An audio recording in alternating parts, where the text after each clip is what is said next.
If you're going to design a game about a subject as intense as espionage, and you're going to do it well, you'd best go to the source. Thankfully, that's what Activision has done with their forthcoming title, Spycraft: The Great Game. They've not only employed the assistance of former CIA Director William Colby, they've recruited his counterpart, Oleg Kalugin, a former Major General in the KGB. The story, which is being scripted by renowned news correspondent and author James Adams, puts you into the role of a rookie CIA agent in the tumultuous world of post-Cold War intelligence.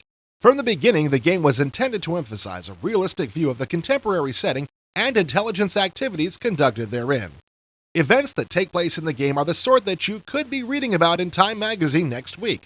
Overall, the agenda of the game involves a forthcoming Russian presidential election. What Colby and Kalugin have contributed are their histories. Reflecting on their experience, the designers have sought to give the game a realistic feel by incorporating the elements that have affected actual intelligence operations: incomplete information, human error, and of course, luck. After that France drop, we were stumbling around in a thunderstorm in a terrible situation. We were out of food.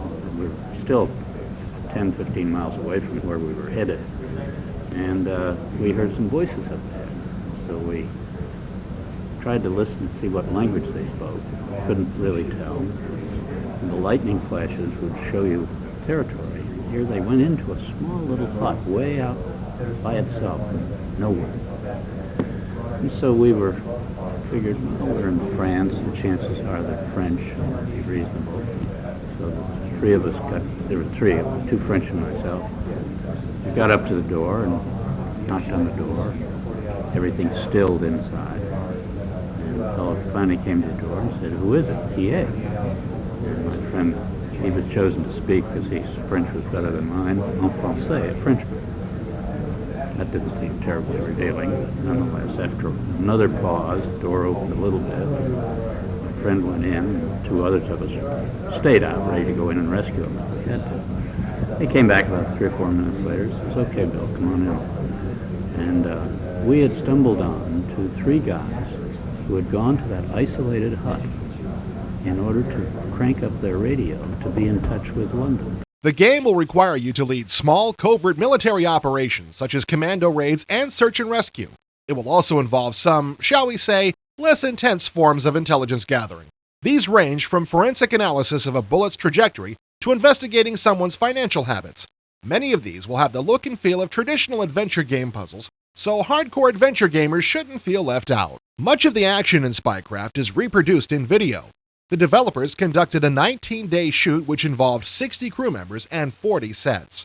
Spycraft integrates a variety of different types of digitized video, still photography, and 3D rendering to create convincing facsimiles of key locations in the game. This includes CIA headquarters in Langley, Virginia, and Red Square in Moscow. The latter was particularly difficult to reproduce as it's illegal to photograph it from the air.